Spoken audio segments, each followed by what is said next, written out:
Pirmoji diena pasitinka gana atšiauriu oru, snyguriuoja. Už kalno tikrai yra, žinau, gana stiprus vėjas. Manau, kad šiandien į atvirą vandenyną išeiti nepavyks. Tačiau pabandysim kažką sugauti fjorde, atsidaryti kaip šako žvėjai. O artimiausiamis dienomis oras turėtų aprimti, vėjai nurimti ir manau, kad išėję į atvirą vandenyną parodysim, ką galim. Šiandien iš pirmosios dienos tikrai nesitikiu labai daug, tačiau norisi išeiti jūrą, pajaust tą ritmą ir šiek tiek pažvėjoti. Turiu buvo už vėsų, pusę 12 dar.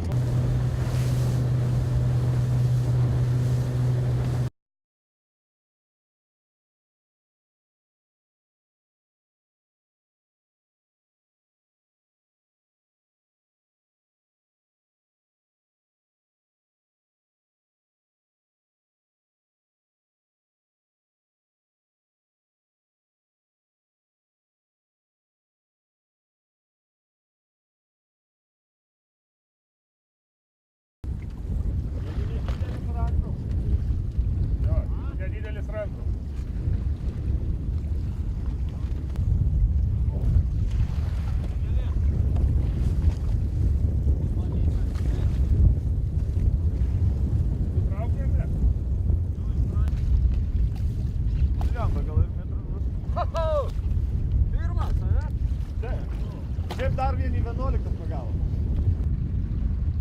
Vienadžia tu mažai. Ne, tai mes viskas gerai, bet vis tiek, Aš pirmą dar mažesnį pagavau savo gyvenimą.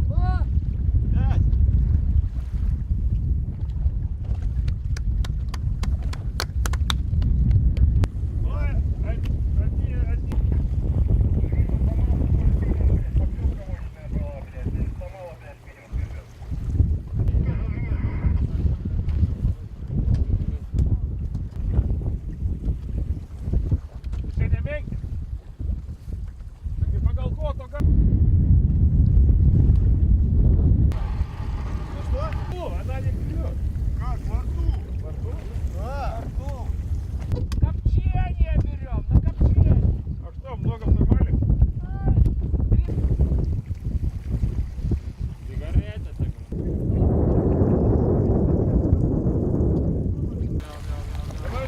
Давай. Есть!